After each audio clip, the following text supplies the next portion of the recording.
पुजारी जी मेरा हाथ पकड़कर कमरे में ले गए और कहने लगे, प्लीज़ आज तुम मेरी पत्नी की कमी को पूरा कर दो। मुझे उसकी बहुत याद आ रही है।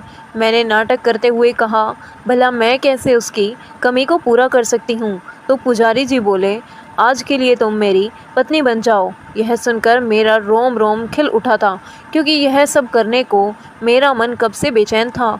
और फिर पुजारी था भी ज़्यादा उम्र का और मुझे भी ज़्यादा उम्र के मर्द बहुत पसंद थे। फिर पुजारी ने मेरे साथ, मेरा नाम नैना है और मैं अहमदाबाद की रहने वाली हूँ। यह उस समय की बात है जब मेरी उम्र सिर्फ 22 साल की थी। दिखने में मैं काफ़ी खूबसूरत थी और खुले मिजाज की भी। ज़्यादा उम्र वाले मर्दों से दोस्ती करने का मुझे बहुत शौक़ था। मुझे कम उम्र के लड़के कभी पसंद ही नहीं आते थे।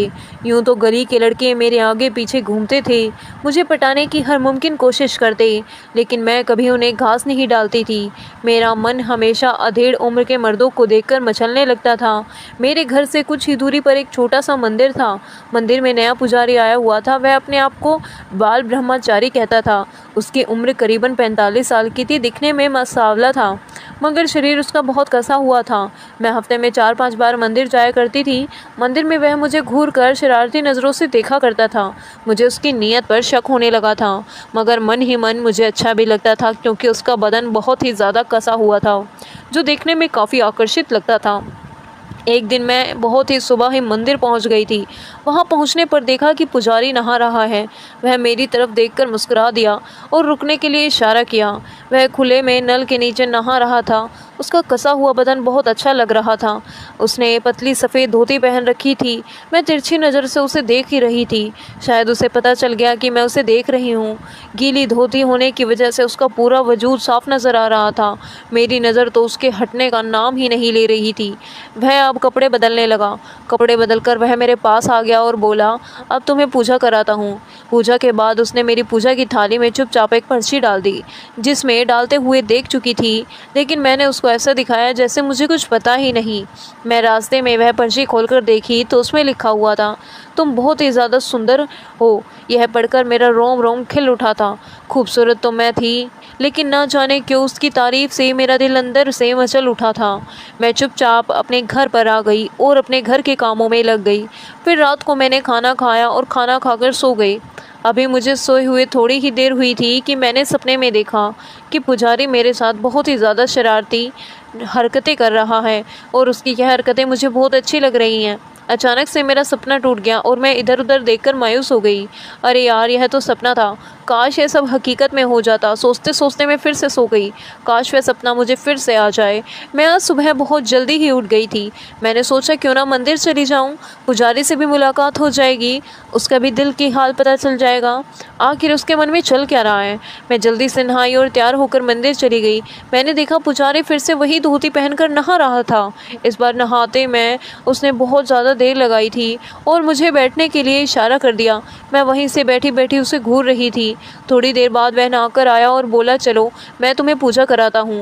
वह बार बार मेरी तरफ बड़े ध्यान से देख रहा था। शायद वह भी जानना चाहता था कि मेरे मन में क्या चल रहा है, लेकिन मैं तो अनजान बनी रही थी और ना ही मैंने उसे उस पर्ची के बारे में पूछा। थोड़ी देर पूजा करने के बाद उसने मेरे पास आकर धीरे से कहा, तुम बहुत सुंदर हो।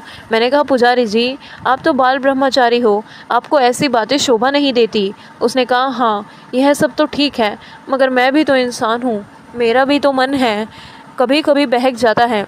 अच्छा यह बताओ कि जब मैं नहा रहा था तो तुम क्या देख रही थी। मैं थोड़ी शर्मा गई, मगर हिम्मत करके बोली, कुछ नहीं पुजारी जी, मैं तो बस ऐसे ही देख रही थी। और कुछ नहीं पुजारी, मुस्कुरा कर बोला, और कुछ नहीं तो फिर बताओ मैं कैसा लगता हूँ। मैंने कहा, पुजारी जी आप तो बहुत ही भयंकर हैं, मुझे आपसे डर लगता है, आप तो बड़े खिलाड़ी लगते हैं। इस पर वह बोला, अरे चलो ना थोड़ी देर बातें करते हैं, यहाँ भी कोई नहीं है। मैंने हाँ में सिर हिलाया और हम दोनों बैठ गए। अचानक ही पुजारी जी मुझे देखकर बोले, तुम मुझे बहुत ही अच्छी लगती हो, मन करता है तो मैं अपने सीने से लगा लूं। तब मैंने कहा, लगता है आप बाल ब्रह्मचारी के नाम से बहुत मज़े कर चुके हो, आप तो बहुत ख़राब आदमी लगते हो, मैं आपके बारे में सबको बता दूंगी। मैंने नाटक करते हुए कहा। पुजारी कुछ डर गया और कहने लगा, प्लीज़ ऐसा मत करना, मैं तुम्हें कुछ नहीं करूँगा, मेरी बहू बहुत बदनामी होगी अगर तुमने किसी से कुछ कहा तो। मैंने कहा ठीक है, नहीं कहूँगी पुजारी को। अब थोड़ी तसल्ली हुई थी। फिर पुजारी बोला, अरे अपना नाम तो बता दो। मैंने कहा मुझे लोग नैना कहते हैं। अच्छा ठीक है, अब मैं चलती हूँ, लेकिन मैं कल शाम में फिर आऊँगी और आपसे और बातें करूँगी। और मैं मुस्कुराकर चल दी। दूसरे दिन करीब 7 बजे शाम को मैं मंदिर गई तो देखा कि पुजारी जी अकेले बैठे हुए हैं। मैंने पूछा, अरे पुजारी जी आज कुछ चिंतित लग रहे हो? तो उस समय अंधेरा हो चुका था। मैंने उनके गाल पकड़कर दबा दिए। तब जाकर वह मुस्कुराए और मेरा हाथ पकड़कर कहने लगे, अरे नैना, मैं तो डर गया था कि तुम मुझसे गुस्सा हो गई हो। मैंने नाटक करते हुए कहा, नहीं ऐसा नहीं है। मैंने कहा, पुजारी जी आपकी उम्र तो काफ़ी लगती है, आपने शादी नहीं की? तभी तक वह बोले, शादी तो की है, लेकिन मेरी पत्नी गांव में रहती है और मैं यहाँ तड़पता हूँ। मैंने कहा, तो फिर पत्नी को अपने साथ क्यों नहीं रखते? पुजारी बोला, मेरी पत्नी तब भी शहर आती है तो बीमार हो जाती है, इसलिए उसे गांव में ही रहना पसंद है। मैंने कहा, पुजारी जी फिर तो आपको बहुत याद आती होगी ना अपनी पत्नी की? पुजारी बोला, हाँ बहुत याद आती है, लेकिन क्या करूं? मैंने पुजारी को तसल्ली देते हुए उनके कंधे पर हाथ रखा। उसने मेरे कंधे से हाथ उठाकर चूम लिया। मैं थोड़ी सहम गई थी। फिर पुजारी जी मेरा हाथ पकड़कर कमरे में ले गए और कहने लगे, प्लीज़ आज तुम मेरी पत्नी की कमी को पूरा कर दो, मुझे उसकी बहुत याद आ रही है। मैंने नाटक करते हुए कहा, भला मैं कैसे उसकी कमी को पूरा कर सकती हूँ? तो पुजारी जी बोला, आज के लिए तुम मेरी पत्नी बन जाओ। मैंने हिचकिचाहट होती जाएगी। पुजारी बोला, आज यहाँ कोई नहीं आने वाला है। इतना कहकर पुजारी ने मुझे अपने गले से लगा लिया और कमरे में बहुत धीमी रोशनी थी। अचानक ही पुजारी ने मुझे एक गिलास में शरबत दिया और कहने लगा, जल्दी से फटाफट इसे पी लो और बताओ कैसा है। मैंने जैसे ही वे शरबत पिया मुझे एक सुर चढ़ने लगा। मैंने कहा, आप पहले यह बताओ कि आप कितनी लड़कियों की को बीवी बना चुके हो? पुजारी जी बोले, अरे नैना, बस तुम दूसरी हो। इससे पहले एक 40-45 साल की औरत के साथ मस्ती की थी, वह विधवा थी। मैंने कहा, ओह पुजारी जी, मैं तो कुंवारी हूँ। इतना कहकर मैं थोड़े नखरे दिखाने लगी, लेकिन धीरे धीरे मेरे जज्बात भी पिघलने लगे और कब मैंने अपना तन मन उन्हें सौंप दिया मुझे पता ही नहीं चला। जब होश आया तो बहुत